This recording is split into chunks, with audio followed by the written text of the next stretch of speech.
laban. Pero dito natin nakita ang matibay na karakter ng batang Pinoy, kahit hirap sa execution, hindi bumitaw. Sa second half, lalong nakahanap ng open look sa labas at halos maagaw ang momentum.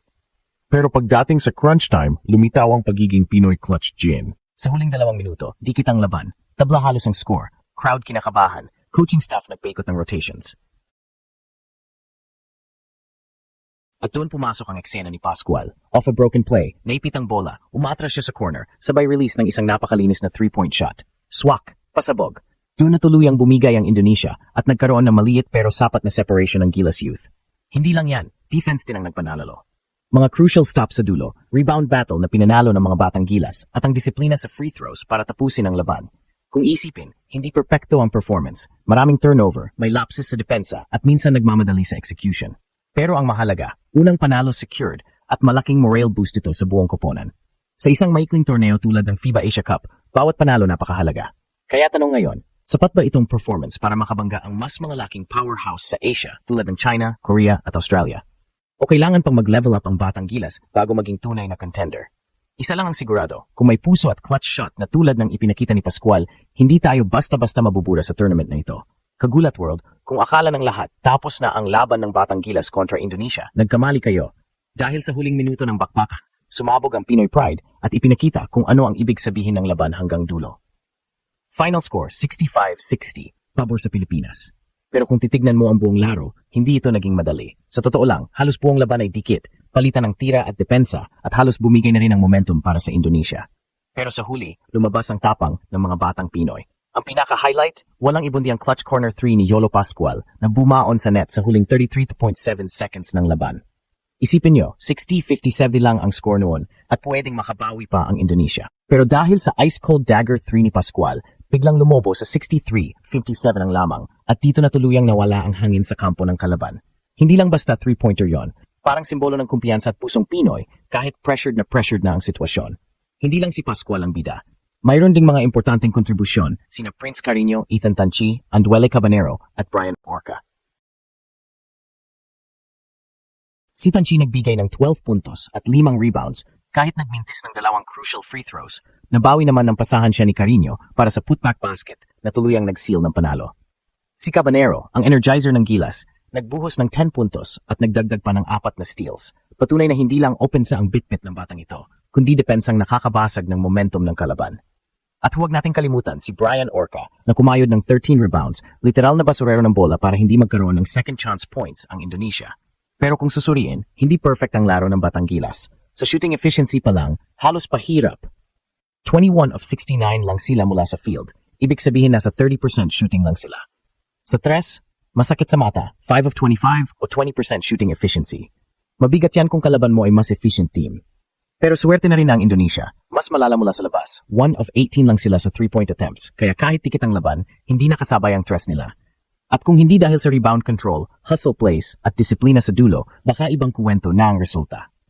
Dito na lumabas ang karakter ng batang Gilas. Hindi umaatras kahit hirap at alam kung paano tapusin ang laban kahit na hindi maganda ang shooting. Kaya itong panalo laban sa Indonesia ay hindi lang basta W sa standings. Isa itong mensahe na kahit nawala ang unang laban kontra Chinese Taipei, buhay pa ang laban. May momentum na uli at mas lumalakas ang tsansa nila para makapasok sa quarterfinals. Ang tanong na lang ngayon, sapat ba ang grit at heart para talunin ang mas malalakas pang kuponan tulad ng New Zealand? Kagulat word, kung titignan natin ang buong laro ng batang Gilas kontra Indonesia, hindi mo akalain na mananalo sila sa ending. Bakit? Dahil mula unang quarter pa lang, hirap na hirap ang shooting ng tropa. Imagine, 21 of 69 lang sila mula sa field, halos 30% shooting percentage. Sa tres, mas nakakalungkot pa, 5 of 25 o halos 20% lang. Sa madaling salita, kung walang hustle plays at rebounds, matagal nang tapos ang laban. Pero dito natin makikita ang tunay na puso ng batang Pinoy. Kahit palpak sa opensa, never silang sumuko sa depensa at sa mga crucial possessions. Pinakita rin ni Yolo Pascual kung bakit siya tinuturing na isa sa mga clutch players ng team. Ang corner 3 na ibinato niya with 33.7 seconds left, yun talaga ang turning point ng buong laro. Kung hindi niya naipasok yon, baka nakahabol pa ang Indonesia sa final stretch. Tapos si Prince Carino, kahit nagmintis si Ethan Tanchi ng 2 free throws, nandoon agad sa ilalim para sa follow-up na basket. Yun ang tunay na definition ng next man-up mentality. Walang star treatment, lahat may ambag, lahat handang pumatay ng oras para sa bandera ng Pilipinas. Kung susumahin, hindi kagandahan ang stat line ng Batang Gilas.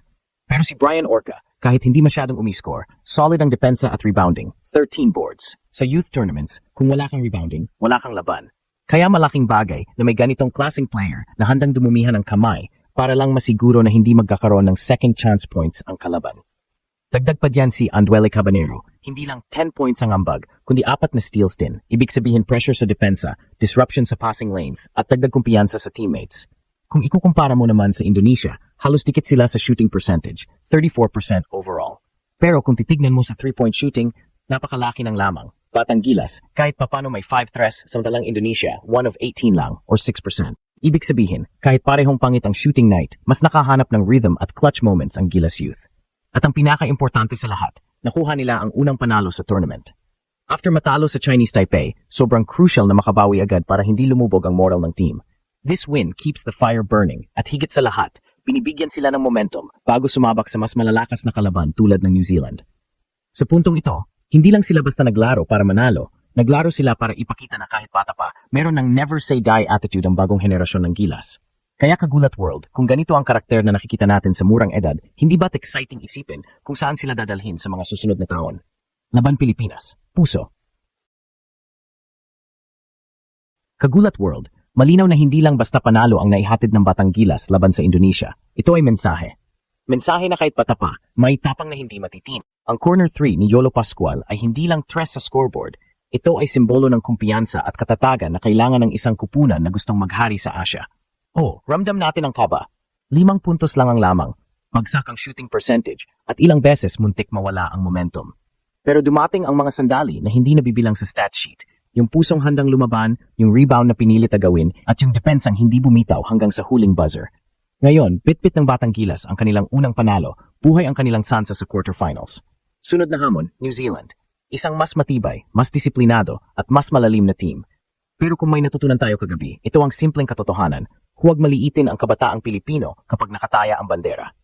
Tanong ngayon, sapat pa ang puso at grit ng Batang Gilas para sumabay sa mas malalakas na kuponan? O kailangan pa nila ng milagro sa labas ng arc? Abangan, dahil baka muli nilang gulatin ang mundo.